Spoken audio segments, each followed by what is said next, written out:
वासुदेवाय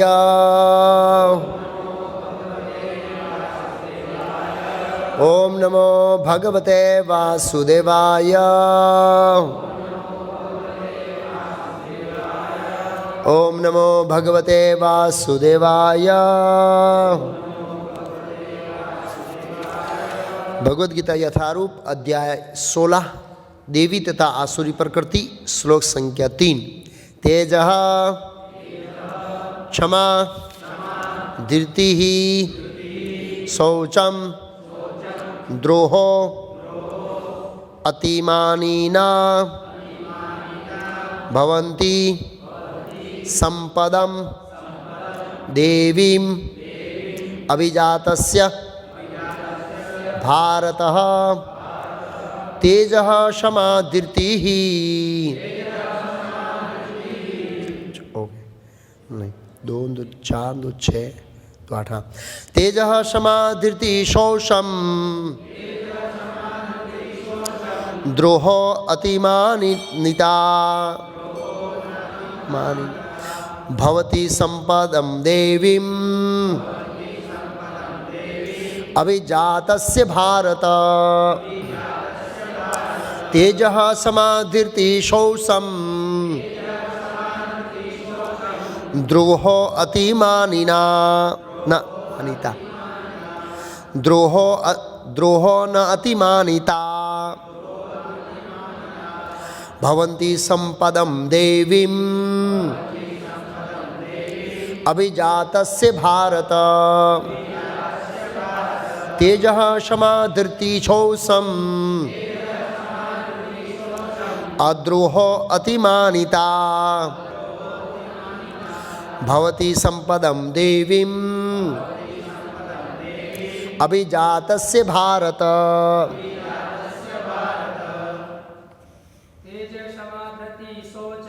तेजः क्षमा धृति शौषं द्रोहो नातिमानिता भवन्ति संपदं देवीं अभिजातस्य भारतः। मदय तेजः समाधीर्ति शौचं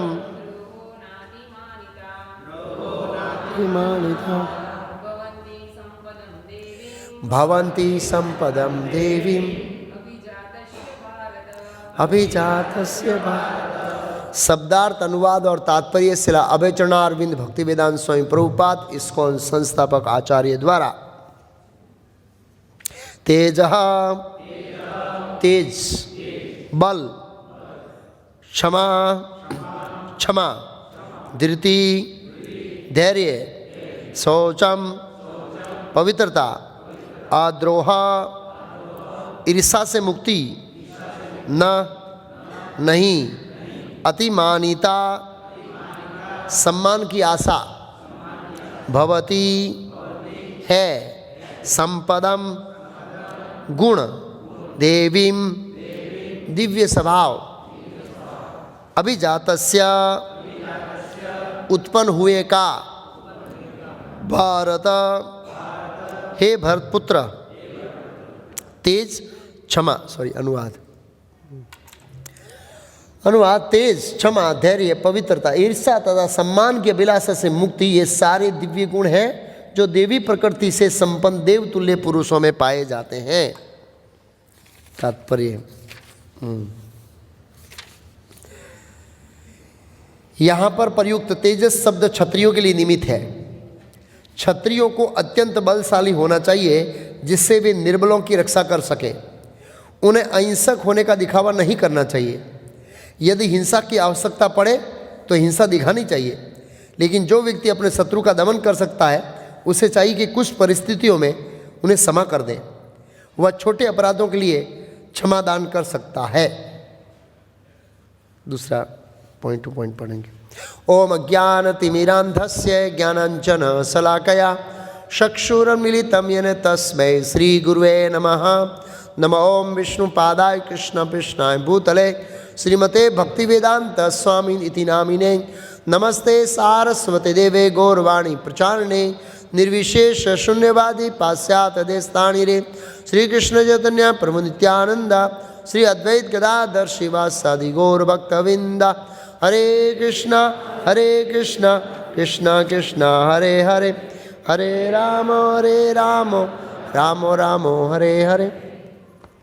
तो भगवान कृष्ण 15वें अध्याय में हमने इस जगत की तुलना वट वृक्ष से की गई ऐसे समझे, और उस वट वृक्ष के उस वट वृक्ष में प्रकृति के 3 गुणों से वो वट वृक्ष पोषित होता है, और वो 3 गुणों से पोषित होने के कारण अलग अलग प्रकार की चेतनाओं वाले मनुष्य रहते हैं उसमें। हमारी चेतना प्रकृति के 3 गुणों से संग के कारण अलग अलग प्रकार की बनती है। जो हम देखते हैं कि शास्त्रों में 84 लाख योनि और उसमें मनुष्य में 4 लाख योनि, तो वो चेतना के आधार पर विभाजित किया गया है, सतोगुण, रजोगुण, तमोगुण, इस तरह से। मनुष्य में सतोगुण, रजोगुण, तमोगुण, तो 3 योनि हो गई, मतलब हम पृथ्वी पर है। ऐसे देवताओं में सतोगुण, रजोगुण, तमोगुण, असुरों में सतोगुण, रजोगुण, तमोगुण। तो ऐसे कैलकुलेशन होता है, मतलब एक प्रकार इस तरह से नहीं होता है, स्थूल तरीके से। तो उस वृक्ष का पोषण प्रकृति के 3 गुणों से होता है। फलस्वरूप प्रकृति के 3 गुणों का जो प्रतिभाव है उससे अलग अलग मानसिकता वाले लोग उत्पन्न होते हैं। तो इसलिए भगवान 16वें अध्याय में देवी और आसुरी प्रकृति के स्वभाव वाले मनुष्यों का वर्णन कर रहे हैं। तो स्वाभाविक रूप से जो भौतिक जगत में हैं, उन सभी जीवों के हृदय में ये 2 प्रकार के गुण विद्यमान रहते हैं, क्योंकि हम भौतिक जगत में हैं। अब हम इस जगत में ये जो हमारे हृदय में देवी और आसुरी दोनों गुण हैं, उसमें किसका पोषण करते हैं, उससे वो गुण एक अप होता है, एक डाउन होता है। अगर हम देवी गुणों का पोषण करते हैं तो देवी गुण ऊपर आते हैं और स्वाभाविक आसुरी नीचे दब जाते हैं।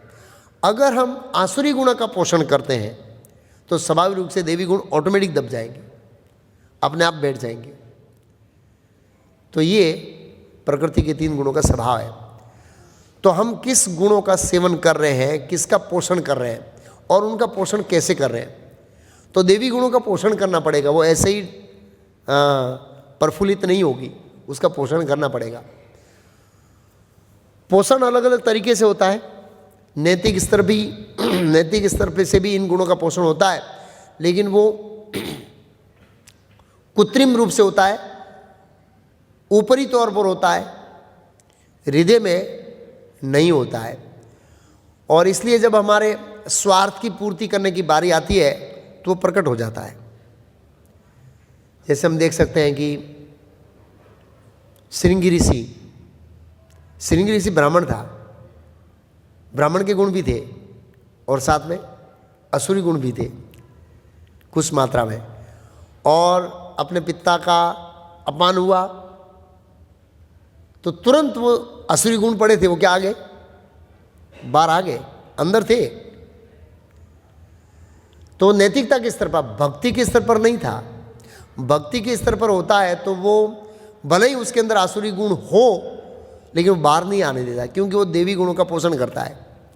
प्रहलाद महाराज का देखते हैं, हरिदास ठाकुर का देखते हैं, पांडवों का देखते हैं, दुर्योधन आदि ने कितना परेशान किया, फिर भी बदलने की भावना नहीं है।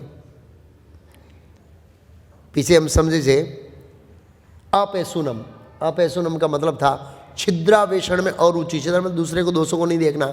जैसे युधिष्ठिर महाराज, एक बार दुर्योधन और युधिष्ठिर महाराज को भेजा बाजार के अंदर एक निरीक्षण करके आओ। तो दुर्योधन को बोला कि जाके देख के आओ, तुमसे अच्छा कोई व्यक्ति है। वो देख के बोला मेरे से अच्छा कोई व्यक्ति नहीं है। और युधिष्ठिर महाराज बोला आपसे कोई बुरा व्यक्ति ऐसे देख के आओ। बोला मेरे से कोई बुरा व्यक्ति है ही नहीं, मैं ही सबसे बुरा व्यक्ति हूँ। ये प्रसंग है। तो कहने का मतलब है कि हम किस गुणों का पोषण किस तरीके से करते हैं। तो भक्ति से इन गुणों का पोषण हो सकता है, भक्ति से। बाकी तो कृत्रिम लेवल पर रहेगा, उनका पोषण हम लोग दूसरी चीज़ों से नहीं कर सकते हैं। तो हम कैसे पोषण करते हैं, किस भावना से पोषण करते हैं, उसी हिसाब से हमारे अंदर ये देवी गुण प्रकट होते हैं। और भगवान 5वें श्लोक में, 4थे श्लोक में असुर के गुण बताएंगे और फिर देवी और असुरी गुण के गंतव्य स्थान बताएंगे। देवी गुण वाले कहाँ जाएंगे और असुरी गुण वाले कहाँ जाएंगे, दोनों का गंतव्य क्या है वो बताएंगे। तो मैंने बताया था इसमें कुछ गुण क्षत्रिय के लिए, कुछ ब्राह्मण के लिए। प्रभुपाद जी ने लिखा सभी को ये गुण अर्जित करने चाहिए, ऐसे तात्पर्य में लिखा। प्रभुपाद जी लास्ट में लिखा ऐसे, यहाँ पर वर्णित 26 गुण दिव्य है। वर्णाश्रम धर्म के अनुसार उनका आचरण होना ही चाहिए।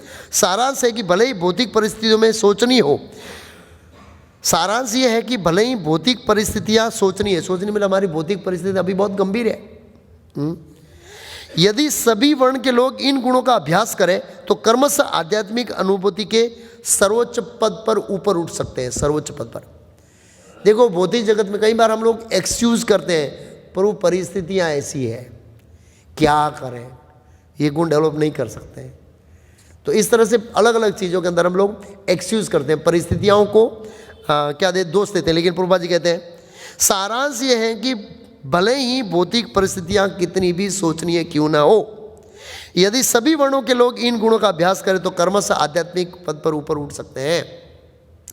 तो परिस्थितियां संसार में तो ऐसी रहेगी, अच्छी परिस्थितियां आएंगी नहीं। इन्हीं परिस्थितियों में हमें इन दिव्य गुणों का विकास करना है, कैसे भी करके, और ये बहुत ज़रूरी है। और इसके ऊपर हमको सीरियस अभ्यास करने का प्रयास करना चाहिए। और स्वाभाविक रूप से हमारे अंदर ये देवी गुण भी पड़े हैं, असुरिक गुण भी पड़े हैं, और जिसका पोषण करेंगे वो गुण प्रकट होंगे। ऐसे तो अलग अलग हमने चर्चा किया। आज यहाँ से लेंगे तेज। हाँ, प्रभुपाद जी ने तेज का क्या, ये विशेष क्षत्रियों के लिए आया है। तेज, तेज मीन्स बल। अब बल का भगवद गीता में एक श्लोक है, बलम बलवत्ता काम राग विवर्जितम, बलम बलवताम चाहम काम राग विवर्जितम। बलवानों का बल मैं हूँ। और प्रभुपाद तात्पर्य लिखे बलवान, भगवान ने मनुष्य को बलवान इसलिए बनाया है कि निर्मल लोगों की क्या कर सके, रक्षा। और इस जगत में हम देखे जाते हैं बलवानों के द्वारा निर्मल लोगों की क्या होता है, शोषण, बहुत शोषण होता है लोगों का अलग अलग स्तर पर। फिजिकल तो नहीं, लेकिन मेंटली, बौद्धिक रूप से हम दूसरों का क्या करते हैं, शोषण करते हैं, ये देखा जाता है। तो वो अपने बल का उपयोग किया ना, बुद्धि के बल का उपयोग करके दूसरों का शोषण करना, शरीर के बल का उपयोग करके दूसरों को शोषण करना। और देखते हैं हम लोग जहाँ पर बलवान होते हैं वहाँ निर्बलों को दबाते हैं। इसका एग्जाम्पल बांग्लादेश है। सबल लोग सत्ता पे बैठे हैं और निर्बलों को क्या करें, दबा रहे हैं। ये संसार का नियम है, ये प्रकृति का नियम है। इस भौतिक जगत में स्वाभाविक रूप से एक जीव दूसरे जीव द्वारा शोषित होता है, क्योंकि हर व्यक्ति अपने पद, बल, बुद्धि इत्यादि का दुरुपयोग करता है। तो प्रभुपाद जी ने कहा है कि क्षत्रियों को अत्यंत बलशाली होना चाहिए जिससे वे निर्बलों की रक्षा कर सके। ये पॉइंट बताया। उन्हें अहिंसक होने का दिखावा नहीं करना चाहिए। और प्रभुपाद जी किसको काट रहे हैं, अर्जुन को काट रहे हैं। अर्जुन का भाव अच्छा था, आगे समझेंगे, लेकिन वो अहिंसक होने का प्रभुपाद जी बोले दिखावा कर रहा था। भाई वो क्षत्रिय है, उसे युद्ध करना चाहिए जब जरूरत है। तो प्रभुपाद जी कहते हैं आवश्यकता पड़े तो हिंसा दिखानी चाहिए, लेकिन जो व्यक्ति अपने शत्रु का दमन कर सकता है उसे चाहिए कि कुछ परिस्थितियों में उसको क्षमा भी कर दे। क्षत्रिय के गुण है, जो शरणागत है उसका क्षमा करना। और परीक्षित महाराज ने कलयुग को किया। कलयुग के अंदर दोष ही थे, कले दोष निधे राजन। कलयुग दोषों का सागर है, और उस सागर को देखना है तो न्यूज और टीवी, बस दोष ही दोष, दोष ही दोष। एक घटना एक भक्त ने मुझे बताई, मतलब कोई व्यक्ति बात कर रहा था, एक व्यक्ति का शादी हुआ, 4 दिन के अंदर पंखे खा के मर गया। अभी लेटेस्ट इतनी समस्या, इतनी समस्या, इतनी समस्या, क्या लाइफ है। आप सोच सकते हैं समाज में ऐसे ही समाचार मिलते हैं। मैं तो शौक हो गया ऐसे ऐसे। बहुत खराब स्थिति है समाज की इस तरह से। आसुरी गुण, आसुरी गुण। तो हिंसा दिखानी पड़े, लेकिन जो व्यक्ति क्षमा करना चाहिए, क्षमा। तो कलयुग दोषों का सागर है, बहुत सारे दोष हैं। लेकिन परीक्षित महाराज ने उनको आश्रय लेने के कारण क्षमा कर दिया। कुछ परिस्थिति में लेकर क्षमा करना चाहिए। अर्जुन, मैं दानव अर्जुन के शरण में आया था, भगवान ने क्षमा कर दिया। ऐसे बहुत सारे केस है शास्त्रों में कि जिन्होंने क्षत्रियों का आश्रय लिया उनको क्षमा कर दिया। ये क्षत्रिय का धर्म है, उसको क्षमा करना ही चाहिए कुछ परिस्थितियों में, सब परिस्थितियों में नहीं। तो क्षमा नेक्स्ट है, उसके बारे में हम लोग समझेंगे। प्रभुपाद जी ने उसके बारे में लिखा है खास करके। प्रभुपाद जी कहते हैं क्षमा के बारे में पहले आते हैं, उसे चाहिए कि वो कुछ परिस्थितियों में क्षमा कर दे, खास करके क्षत्रियों का ये स्वभाव है, और खास करके शरणागत लेने वालों का क्षमा कर दे। तो परीक्षित महाराज ने इस दृष्टिकोण से वो क्षमा किया। अर्जुन ने, बहुत सारे अलग अलग राजाओं के किस्से में देखा जाता है कि जिन्होंने शरणागति ली तो उनको क्या कर दिया गया, क्षमा कर दिया गया। तो तेज क्षत्रियों गुण क्षमा, ये क्षमा सबके लिए है, ऐसा नहीं क्षत्रियों के लिए, वैश्यों के लिए, शूद्र के लिए, सबके लिए। क्यों? किसी न किसी हमसे कोई न कोई भूल होती रहती है।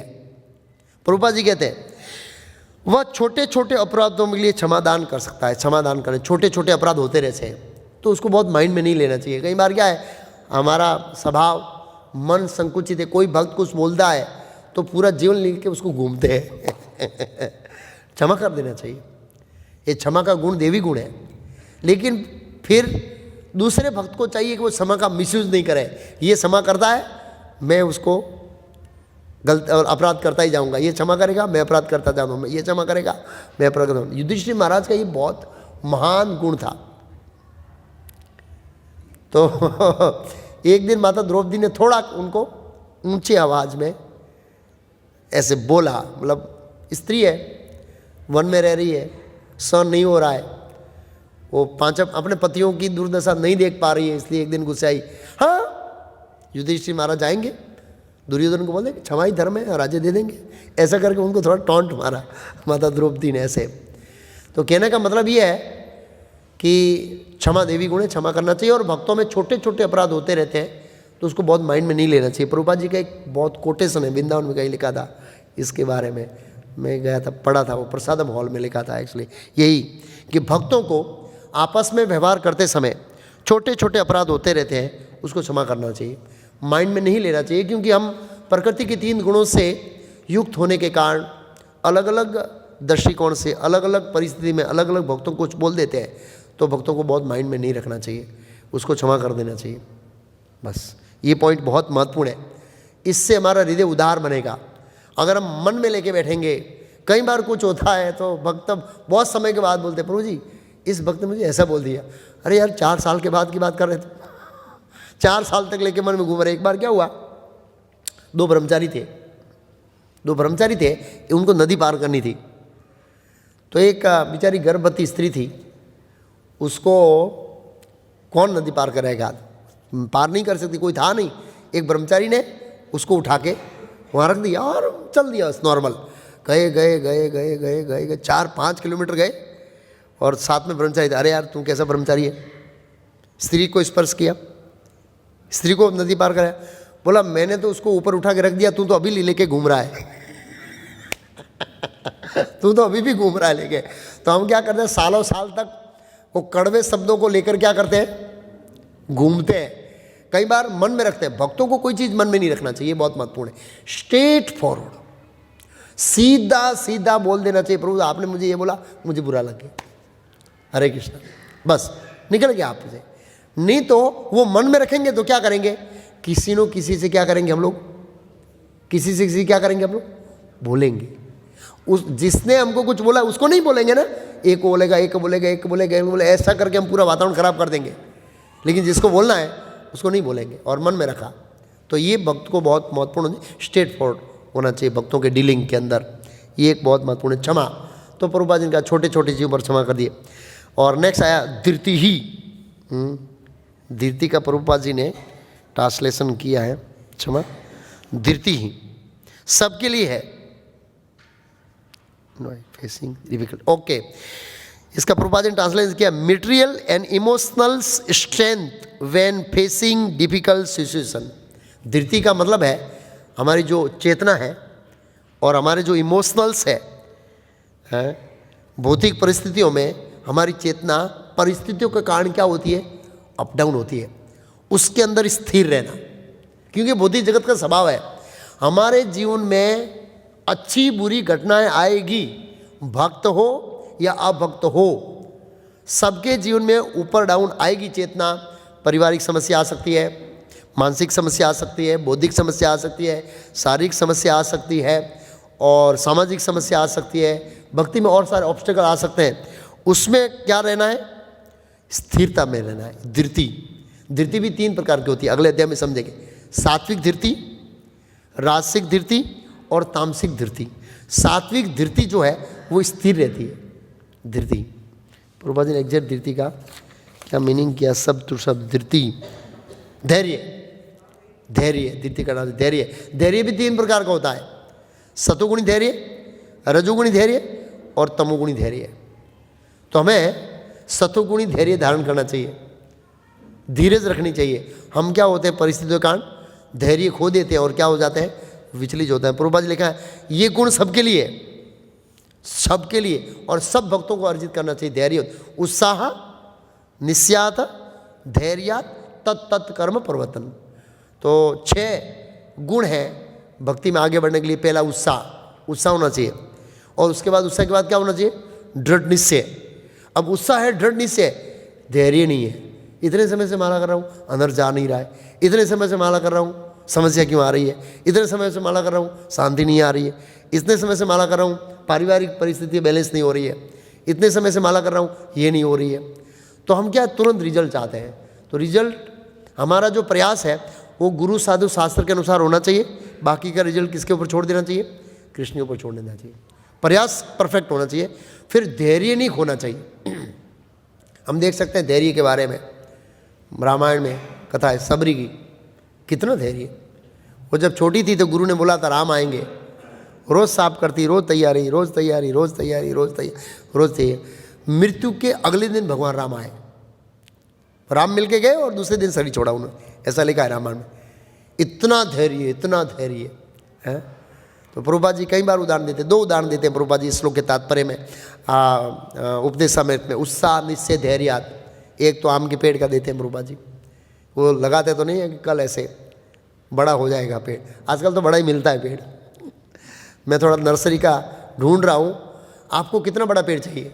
बस पैसा, जितना बड़ा पेड़ चाहिए। वो राजमुंद्री करके साउथ इंडिया में एक बहुत बड़ा, इंडिया की वर्ल्ड लार्जेस्ट नर्सरी है। जितना बड़ा पेड़ चाहिए मिल जाएगा आपको, पैसा। तो मैंने बोगनविलिया देखा था, इतना सुंदर था और अंदर फूल लगे थे। कितना? मतलब 15,000। नहीं लेना, हम छोटे से बड़ा करेंगे। जो भी चाहिए, जितना बड़ा चाहिए, आम लगा हुआ पेड़ मिल जाएगा आपको। कैसा? कहाँ रोपना है? यहाँ लगा देंगे, 25,000 ऐसे। आम लगा हुआ पेड़ तैयार लगा देंगे, जो भी है। एनीवे, तो उत्साह, निश्चय, धैर्य। प्रभुपाद जी एक एग्जाम्पल देते हैं, आम का बड़ा होता है, टाइम लगता है। दूसरा उदाहरण देते हैं, और एक स्त्री विवाह करती है तो उसको 9 महीना वेट करना पड़ेगा बच्चे के लिए। ऐसा नहीं है कि आज विवाह किया तो कल बच्चा हो जाएगा, वो 9 महीना इंतजार करना पड़ेगा। ऐसे भक्ति के अंदर हमको धैर्य रखना पड़ता है। धैर्य इसलिए रखना है कि हम करोड़ों जन्मों से इस बौद्धिक जगत के अंदर है और अच्छे बुरे हमारे अंदर छाप है, अपने कर्मों की, इच्छाओं की और संघर्षों की। तो इसलिए रातों रात इससे मुक्त होना इतना आसान नहीं है, इसलिए धैर्य रखना चाहिए। धृति, शौचम, ये भी बहुत महत्वपूर्ण है। जो सबके लिए बताया और प्रभुपाद जी ने खास वेश्यों के लिए लिखा है, व्यापारियों के लिए। शौचम का अर्थ है पवित्रता, जो न केवल मन तथा शरीर की हो अपितु व्यवहार में भी हो। पहला, पवित्रता मन में। मन की पवित्रताओं को कैसे मेंटेन कर सकते हैं? इंद्रिय भोग के लिए चिंतन न करना और भगवान के नाम का स्मरण करना। इससे मन हमेशा क्या रहेगा? पवित्र। मन अपवित्र रहेगा तो उसकी असर कहाँ पर आएगी? शरीर पर आएगी। क्योंकि जो मन में होता है, mind the face index of mind, मन है वो हमारा दर्पण है, वो बाहर व्यक्त होता है। तो शरीर पर शारीरिक रूप से भी भक्तों को स्वस्थ रहना चाहिए। तो कम से कम ऐसे वैदिक काल में मतलब 3 टाइम स्नान, तो 3 टाइम तो होता नहीं है, सुबह में तो कम से कम करना ही चाहिए, कंपलसरी। और स्वस्थ कपड़े पहन के बाद में मंगला आरती आना चाहिए। कई बार लोग पूछते नहीं होते हैं बिना स्नान किए मंगला आरती आ सकता हूँ? बेस्ट है ना आए, स्नान करके आना चाहिए। और ख़ास करके हम मल त्याग करते हैं तो स्नान करना चाहिए। अब फैक्ट्री में कहाँ जाएंगे, ये थोड़ा कठिन है लेकिन घर का आके करना चाहिए, घर आके करना चाहिए, या ये स्वस्थता है। और मल त्याग करके फिर ये माला के ऊपर जप नहीं करना चाहिए स्नान किए बिना। स्पेशल दीक्षित भक्तों को जो तुलसी की माला है उसको तो सावधान रहना चाहिए।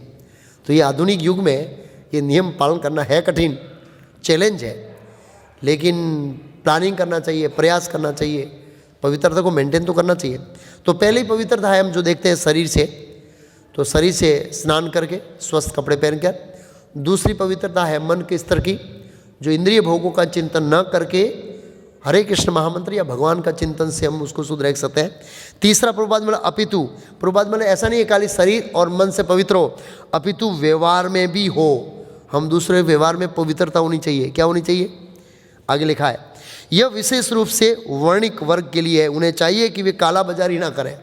वर्णिक मतलब व्यापारी के लिए, भाई 1 रुपया है कोई चीज़ है तो आप 1.5 रुपये में दो, लेकिन 1 रुपये की चीज़ 5 रुपये में दो ना, वो सही नहीं है।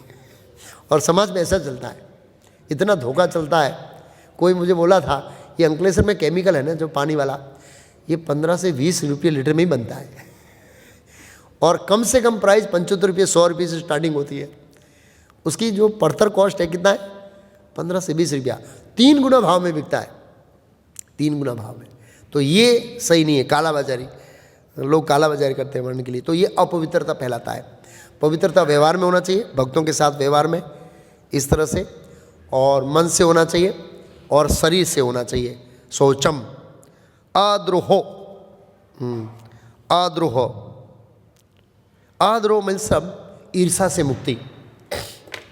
सुखदेव गोस्वामी श्रीमद् भागवत में जब परीक्षित महाराज उनकी शरणागति लेते हैं पहले स्कंद के अंत में, दूसरे स्कंद के आरंभ में सुखदेव गोस्वामी ओम नमो भगवते वासुदेवाय का मंगलाचरण करके पहला श्लोक बोलते हैं।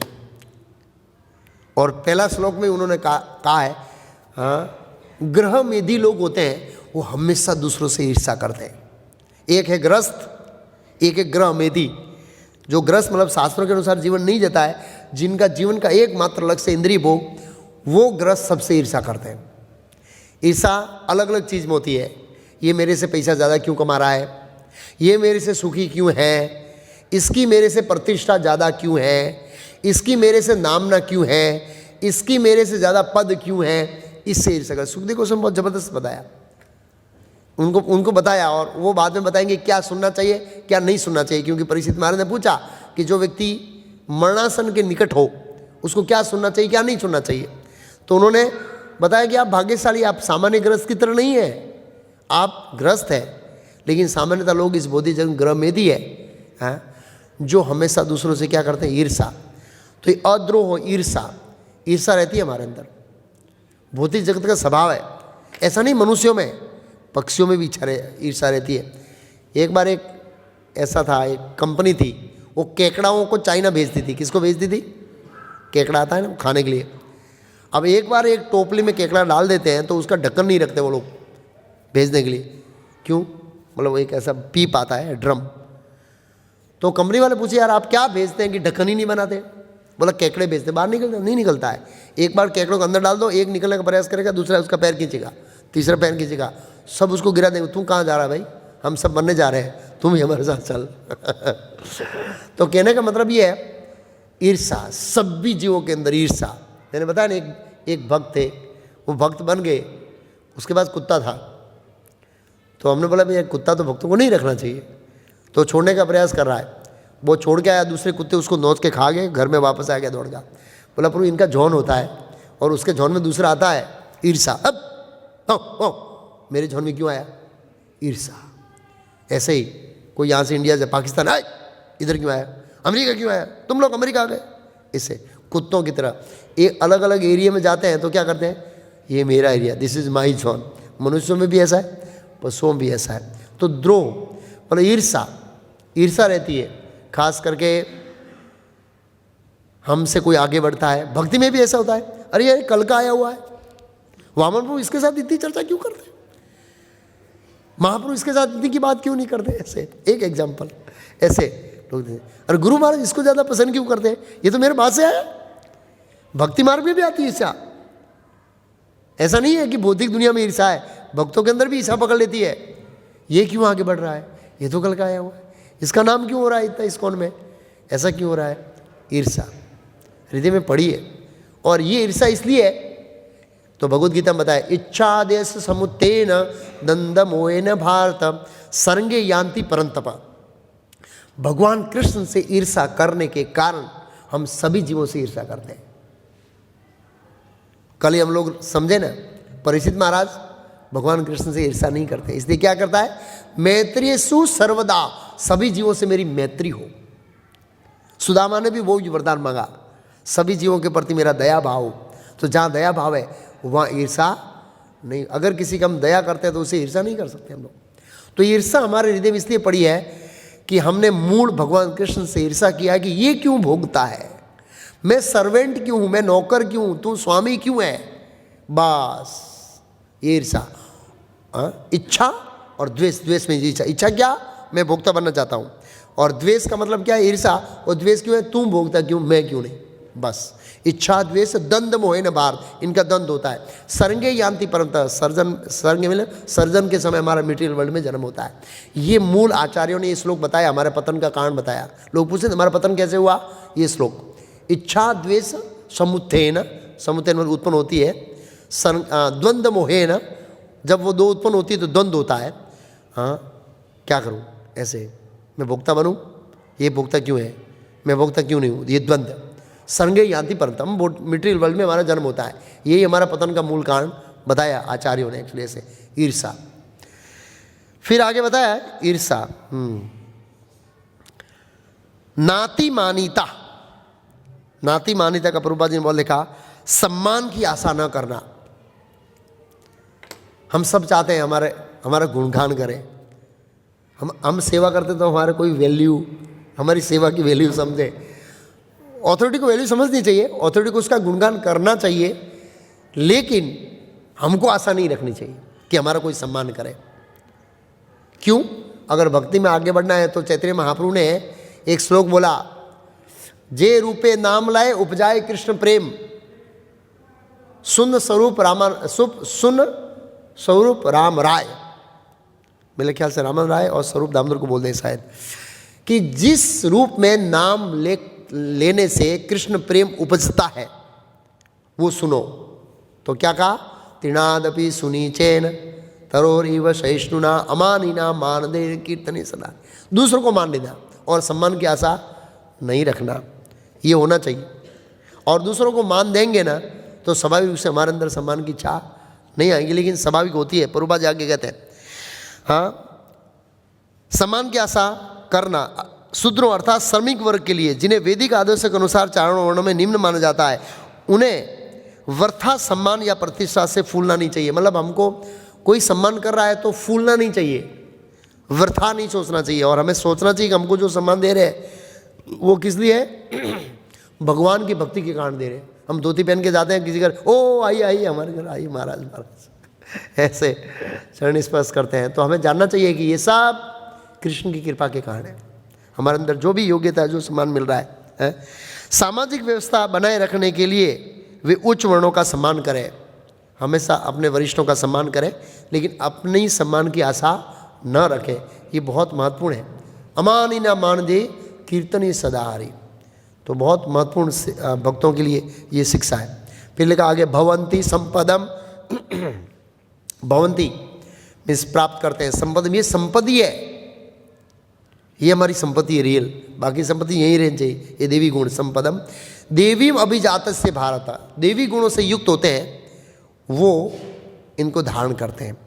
अब देवी गुणों को बताने के बाद, हाँ, तो हमने 26 गुण का वर्णन किया। पहला निर्भयता 1, आत्मशुद्धि 2, आध्यात्मिक ज्ञान कौशल 3, दान 4, आत्मसंयम 5, यज्ञपरायणता 5, 6, वेदाध्ययन 7, 8, 9, 10, 11, 12, 13, 14, 15, 16, 17, 18, 19, 20, 21, 22, 23, 24, 25 और 26 सम्मान की अभिलाषा से क्या मुक्ति।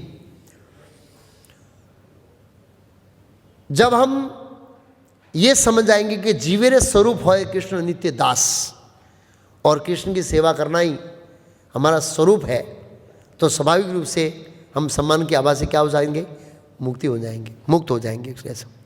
अब भगवान कृष्ण 6 आसुरी गुणों का वर्णन कर रहे हैं संक्षिप्त में,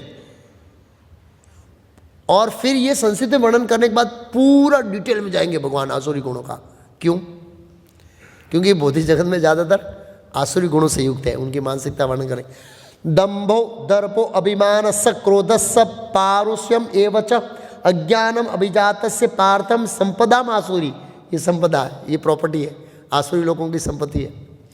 हे प्रथापुत्र, दंभ, दर्प, अभिमान, क्रोध, कठोरता तथा अज्ञान, ये आसुरी स्वभाव वालों के क्या है, गुण है। हमारे अंदर भी पड़े, ऐसा नहीं कि हमारे अंदर नहीं है।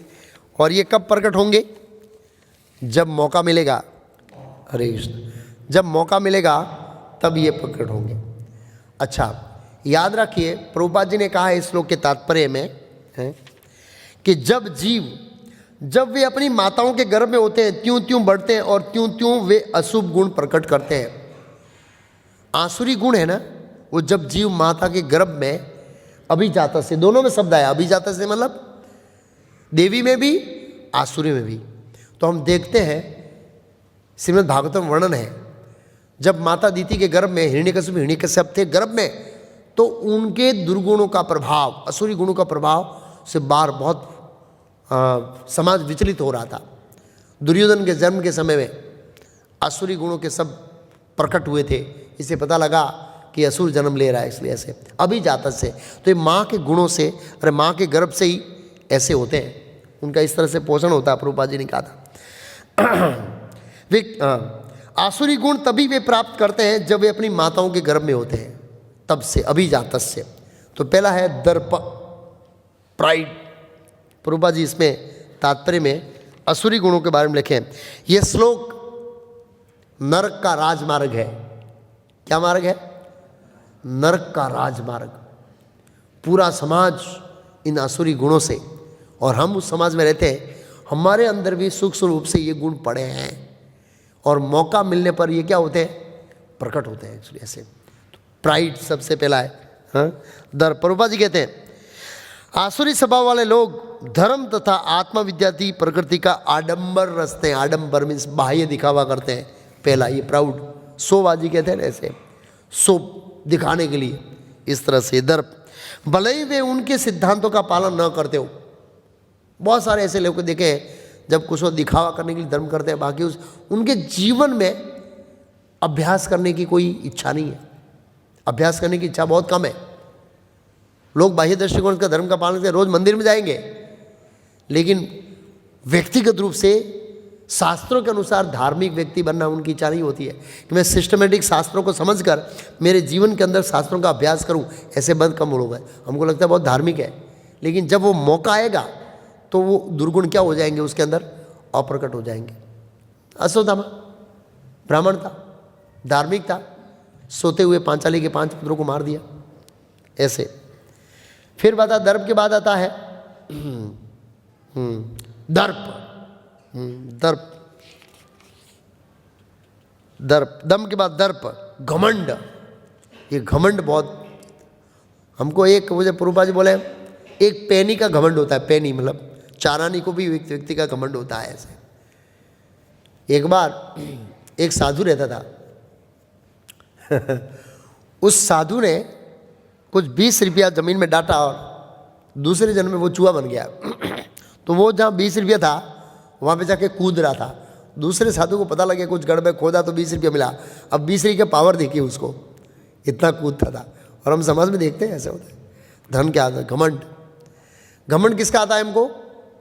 बुद्धि का। कई बार लोग बहुत बुद्धिशाली होते हैं, बहुत लॉजिकली सोचते हैं, और हम हैरान हो जाते हैं कि इस असुर लोगों के पास इतनी बुद्धि और हमारे भक्तों के पास इतनी बुद्धि नहीं है। जितने भी साइंस का डेवलप किया किसने किया है?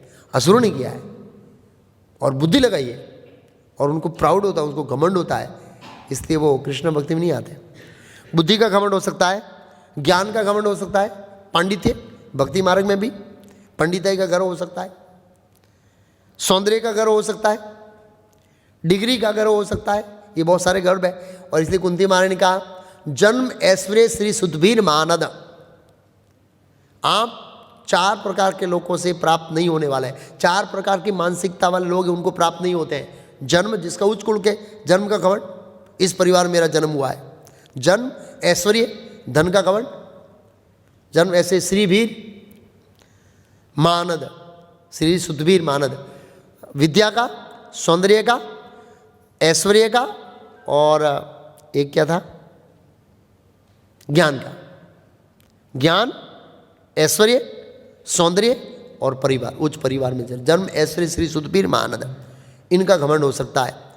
तो हमें जानना चाहिए ये सब हमारे पिछले कर्मों के कारण और भगवान की कृपा के कारण ये सब मिले हैं। इसलिए क्या होना चाहिए, तिनाद अभी सुनी चैन तरो रहे सहिष्णुना अमानी न मान दे कीर्तनी सर दे। दर्प, ऐसे टेक्निकल शब्द देखेंगे तो एक ही लाइन में है, दर्प, दम्भ, दर्प, अभिमान, देखा ना, वैसे एक ही है लेकिन फिर भी डिफरेंस बताया प्रभुपाद जी ने इससे। उसके बाद आता है एरोगेंस, लिखा है दर्प के अंदर एरोगेंस, एक स्वभाव का है, कठोर स्वभाव का व्यक्ति होता है ऐसे। फिर आगे लिखा है, हाँ सॉरी, अभिमानस, क्रोध, क्रोध, छोटी छोटी चीज़ों में प्रभुपाद जी बोला क्रोध आ जाता है, छोटी छोटी चीज़ों में। अन्य लोग उस पूजा कर दिखा जाए, छोटी छोटी बातों पर क्रोध हो जाते हैं, ये आसुरी गुण है। भक्तों को इसके ऊपर कंट्रोल करना चाहिए। यस, कई बार देखते सेवा में ऐसे डांट देते, ऐसे बहुत नम्रता से बोलना चाहिए। हम देखे नहीं, ये अच्छा नहीं है, भक्तों को बहुत समझना चाहिए सीरियसली। कुछ गलती है तो नम्रता से बोलना चाहिए। हे ऐसे ही तुस्कारते हम लोग ऐसे दूसरे को, ये आसुरी गुण है। भले ही हम भक्त हैं, अंदर असुर बैठा है। ऐसा नहीं है कि तिलक बैठे कर दिया तो असुर गुण चले गए, तिलक करने से नहीं जाते हैं, हृदय परिवर्तन करने से जाते हैं। तो भगवान कृष्ण जब मथुरा में जा रहे हैं तो वहाँ पर धोबी आता है, बड़ी नम्रता से बोलते हैं, हम लोग बच्चे हैं, थोड़ा कपड़ा दे दीजिए। अब तुमने दुस्साहस कैसे किया, एकदम कर्कश भाषा में, सुखदेव गोस्वामी का उसने कर्कश कठोर भाषा में भगवान से बोला, और भगवान बड़ी नम्रता से बोल रहे हैं, बड़े नम्रता से बोलते हैं। तो आश्रित लोग ऐसे ही होते हैं, छोटी छोटी बातों में गुस्सा हो गया वो तो भगवान के ऊपर, तुमने पूछने का साहस कैसे किया। ले अभी इसमें तुम नहीं देना, मना करना चाहिए, महाशय मैं कंस का सेवक हूँ, दास हूँ, मेरा ये शक्ति नहीं है कि मैं आपको दूँ। हाथ जोड़ के नहीं बोल सकता था वो, उसकी जगह वो भगवान को डांट कर बोलता है। किसको बोल रहा है वो, भगवान को। तो ये आसुरी गुण है। भक्तों को सेवा के अंदर परिस्थितियाँ ऊपर नीचे होती है, फिर भी अपना टेम्परेचर क्या करना चाहिए, मेंटेन करना चाहिए, बहुत ज़रूरी है।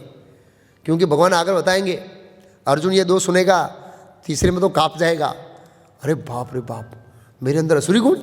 भगवान बोले चिंता मत करो। ऐसे भगवान ने बताया, नरकस्य त्रिविधम द्वारम, 3 द्वार है नरक के, काम, क्रोध और लोभ। ये क्रोध बहुत डेंजर है। तो भक्तों को भी सेवा में, भौतिक दुनिया में भी अगर ज़रूरत ना है तो उसको प्रकट नहीं करना चाहिए, और ज़रूरत है, आप ऐसे पद पर हो, बिना क्रोध किए तो काम चलता नहीं है। एक भक्त है वो कंस्ट्रक्शन का काम करते, बोला प्रभु मैं गुस्सा नहीं करूँगा तो मजदूर काम ही नहीं करेंगे। देखो बात सही है, लेकिन फिर भी अलिप्त रह के गुस्सा करना है। अलिप्त रहते मतलब खुद प्रभावित नहीं होना है, और समझना चाहिए कि ये लोग काम नहीं कर रहे इसलिए मैं गुस्सा हो रहा हूँ, तो वो अलिप्तता है। तो भक्तों को इसमें बड़ा व्यवहार के अंदर सावधान रहना चाहिए। क्रोध, कठोरता, कठोरता, ये कठोरता भी बहुत दुर्गुण है। फिर क्या बोला आगे प्रभुपाद जी, हाँ छोटी छोटी बातों में क्रोध होता है ना, खरी खोटी सुनाते हैं। प्रभुपाद जी क्या कहते हैं, खरी खोटी सुनाते हैं। हम लोग उसको खरी खोटी सुना देते हैं, तो भक्तों को इस तरह नहीं सुनाना चाहिए ऐसे। हाँ किसी को करेक्शन करना है तो अथॉरिटी करेगी, अथॉरिटी को बोल सकते हैं, और हमारे अंडर में है तो उसको करने का तरीका का पता होना चाहिए। ऐसे नम्रता से नहीं बोलते हैं, वे ये नहीं जानते हैं कि क्या करना चाहिए क्या नहीं करना चाहिए। अज्ञान, अज्ञान, आसुरी गुण का एक लक्षण अज्ञानता में रहना। अगर हम शास्त्र नहीं पढ़ेंगे तो हम कहाँ रहेंगे, अज्ञानता के अंदर, तो भी हम अंदर आसुरी गुण आ गया। क्यों, अगर शास्त्र नहीं पढ़ेंगे तो हमें क्या करना है क्या नहीं करना है वो पता नहीं लगेगा। अगर हम शास्त्र नहीं पढ़े हैं, क्या करना चाहिए क्या नहीं करना चाहिए, क्या मेरे लिए अच्छा है क्या अच्छा नहीं है, डिसीजन नहीं ले पाएंगे, अज्ञान में जीवन जिएंगे, तो ये आसुरी गुण आ जाएगा। प्रभुपाद जी कहते हैं आगे क्या नहीं करना चाहिए, वे अपनी इच्छा अनुसार समयवश कार्य करते हैं। ये असुरी गुण है। भक्तों को बहुत ज़रूरी है समझना। कई बार भक्त होते हैं अपनी इच्छा के अनुसार कुछ कार्य कर लेते हैं, फिर बुरा होता है, प्रभु फंस गया, ऐसे हो गया, ये समस्या हो गया। तो कंसल्ट करना चाहिए ना, किसी भक्त को पूछना चाहिए, वरिष्ठ भक्त को, ये करूं क्या, ऐसे करूं क्या, ये करूं क्या, ये करूं क्या। ये असुरी गुण है, स्वतंत्र रहना असुरों का स्वभाव है, किसी के अंडर में नहीं। कुछ भक्त ऐसे देखें जो स्वतंत्र, कोई उसको बोल नहीं सकता, हाँ ऐसा स्वभाव बनाया, तो ऐसे लोगों की भक्ति ब्लॉक हो जाती है। यस, हमारा ऐसा स्वभाव होना चाहिए, कोई बोल सके और स्वतंत्र अनुसार इच्छा नहीं रहना चाहिए, अज्ञान में नहीं रहना चाहिए। ये बहुत महत्वपूर्ण है, किसी के मार्गदर्शन में होना बहुत महत्वपूर्ण है, बहुत महत्वपूर्ण है।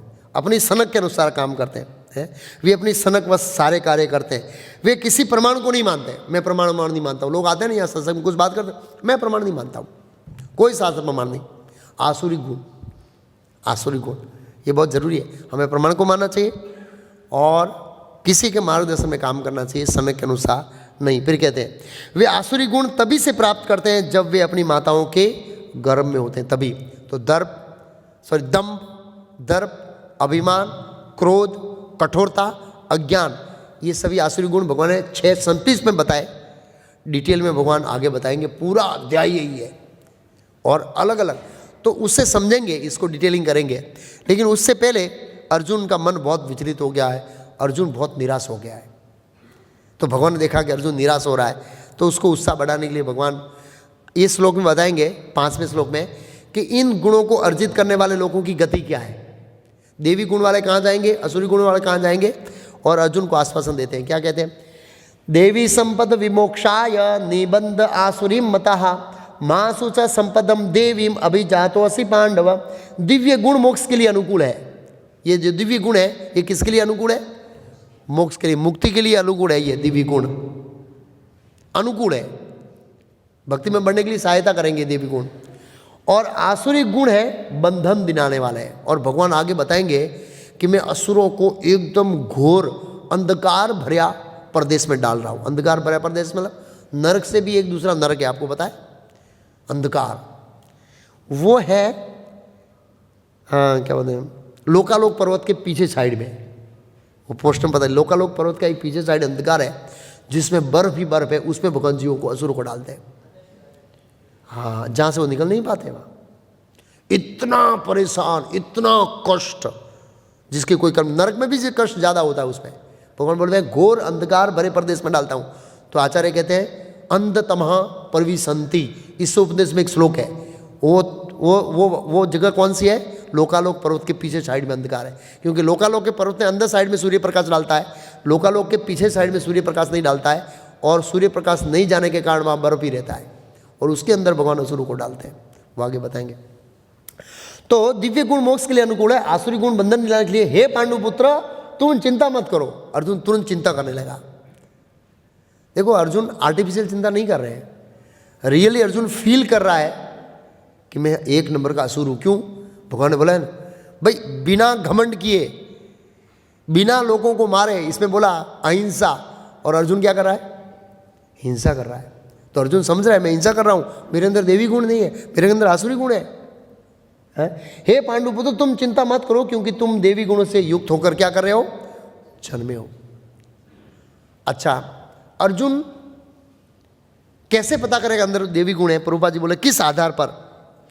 भगवान के प्रभुपाद जी कहते हैं भगवान कृष्ण अर्जुन को यह कहकर प्रोत्साहित करते हैं कि वह आसुरी गुणों के साथ नहीं बल्कि जन्मा है, देवी गुणों से युक्त जन्मा है। कैसे साबित करेंगे? तो प्रभुपाद जी ने कहा कि अर्जुन की मानसिकता से पता लगता है कि वो देवी गुणों से युक्त था। क्या मानसिकता? कि जब भीष्म और द्रोणों को मारने की बारी आई तो उसके ऊपर चिंतन कर रहा है, क्या मैं भीष्म को मारूंगा, मुझे नहीं मारना चाहिए। वो भगवान से आर्गुमेंट किया, इन लोगों को नहीं मारना चाहिए, मतलब वो अच्छे बुरे के बारे में सोच रहा है। अगर आसुरी गुणों से युक्त होता तो अच्छे बुरे के बारे में नहीं सोचता, सीधा मारता। जैसे देखते हैं हम लोग आजकल बांग्लादेश इत्यादि दूसरे देशों में, सब भारत में भी ऐसा होता है, लोग अच्छे बुरे का भेद नहीं करते हैं और सीधा मार देते हैं, ऐसा देखा जाता है। प्रभुपाद जी का ऐसे इस पर विचार कर रहा था। भीष्म तथा द्रोण जैसे 25 महापुरुषों का वध किया नहीं जिया जाए या किया जाए, वो भगवान से पूछ रहा है, और वो पूछ रहा है मेरा कर्तव्य क्या है, इन लोगों का वध करना या नहीं करना। तो प्रभुपाद जी बोले इस विचार से ये साबित होता है देवी गुणों से युक्त था। और प्रभुपाद जी भगवद गीता के मेरे ख्याल से पहले श्लोक के तात्पर्य में या दूसरे श्लोक के कोई एक तात्पर्य में लिखते हैं कि अर्जुन देवी गुणों से युक्त था, क्योंकि राज परिवार में जन्म लेकर राज्य की कामना न करके भीख मांग के जीवन जीने की इच्छा ये साबित करती है कि वो देवी गुणों से युक्त था। प्रभुपाद जी अर्जुन के गुण बता रहे हैं।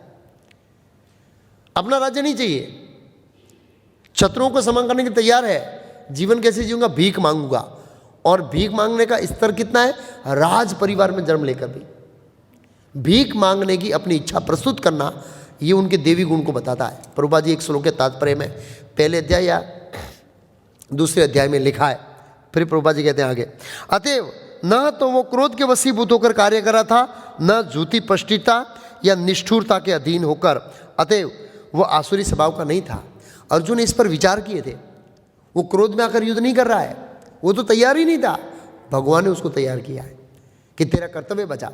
प्रभुपाद जाके कहते हैं, क्षत्रिय के लिए शत्रु पर बाण चलाना दिव्य माना जाता है, दिव्य, और ऐसे कर्तव्य से विमुख होना असुरी गुण है। भगवान उसको बताना चाहते हो, युद्ध नहीं करेगा तेरे अंदर असुरी गुण है, युद्ध करेगा तुम देवी गुणों से युक्त है। अब अर्जुन को ही समझ में नहीं आ रहा भगवान कैसे बोल रहे हैं। इसलिए बहुत सारे लोगों को गीता यह पॉइंट समझ में नहीं आता है कि भगवान कृष्ण जो धर्म का उपदेश आते हैं और अर्जुन को उकसाते हैं। इसलिए बहुत लोग गीता को ये पॉइंट जो है, भगवान ने अर्जुन को उकसाया धर्म क्या बोल रहे हैं, अपने धर्म का पालन, क्षत्रिय धर्म का पालन के लिए, बहुत लोगों को समझ में नहीं आया कृष्ण का ये क्या बोलते हैं, ये डिस्कशन समझ में आया, ये कृष्ण कैसे बोल सकते हैं। प्रभुपाद जी कहते हैं, अतएव अर्जुन के लिए शोक संताप करने का कोई कारण न था। जो कोई भी जीवन के विभिन्न आश्रमों में विधानों का पालन करता है वह दिव्य स्तर पर है। और क्षत्रिय होने के कारण उसका क्या प्रोसेस था, उसको क्षत्रिय धर्म का पालन करना। तो भगवान अर्जुन को आश्वासन दे रहे हैं, क्योंकि अर्जुन डर गया, मेरे अंदर आसुरी गुण है। तो हम समझ सकते हैं कि अर्जुन इतने दिव्य गुणों पर होते हुए भी अपने आप को क्या समझता है, असुर समझता है। और हम असुर होते हुए भी अपने आप को क्या समझते हैं, देवी पुरुष समझे। हम सज्जन हैं, हम भक्त हैं, ये सब भोगी है।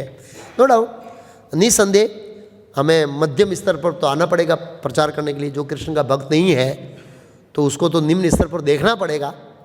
लेकिन ईर्षा, घमंड इत्यादि के दृष्टिकोण से नहीं, दया के दृष्टिकोण से। कौन से दृष्टिकोण से? हाँ, ये लोग बेचारे कृष्ण के अंश है और इनको कृष्ण भक्ति मिलना चाहिए ताकि ये जन्म मृत्यु जरा व्याधि से क्या हो, मुक्त हो। इस तरह से तो ये बहुत महत्वपूर्ण अध्याय है और हमें अपने अंदर ये विश्लेषण करना चाहिए कि मानसिक स्तर पर, बौद्धिक स्तर पर, हृदय के अंदर हमारे अंदर आसुरी गुण पड़े हैं। और अगर देवी गुणों का संवर्धन नहीं किया गया, उगेगा घास उगेगा। खेती के अंदर आप निदामण नहीं करेंगे तो क्या होगा, अनाज को ढक देगा, घास बढ़ जाएगा। आज ही हमारा वो एक भक्त ने कांटेक्ट दिया था, तो एक गार्डन वाला व्यक्ति आया था तो बोला था कि आपका घास में, अरे लॉन के अंदर घास उग गया है, इससे आपकी लॉन सब खत्म हो जाएगी, इसको निकालना पड़ेगा। और मूल से हम निकाल रहे थे, लेकिन ऊपर ऊपर से बोला नहीं, इसको मूल से निकालना पड़ेगा। तो ऐसे ही हमारे हृदय के अंदर मूल से असुरी गुणों को निकालना पड़ेगा।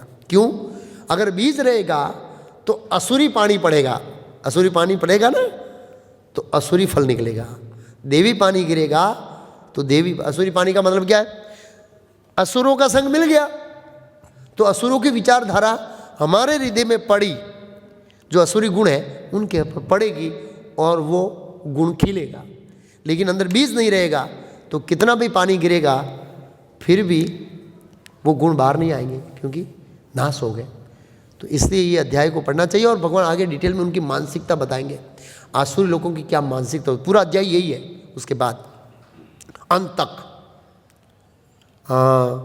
आसुरी गुणों वाले व्यक्तियों की मानसिकता क्या है। तो इस बौद्धिक जगत में ज़्यादातर असुरी स्वभाव के लोग हैं, बहुत कम देवी स्वभाव के लोग हैं। और कलयुग में खास करके, दूसरे युगों में देवी गुणों के ज़्यादा थे, कलयुग के अंदर हमारे अंदर असुरी, क्योंकि सतयुग में देवता और असुर अलग अलग लोक में रहते थे।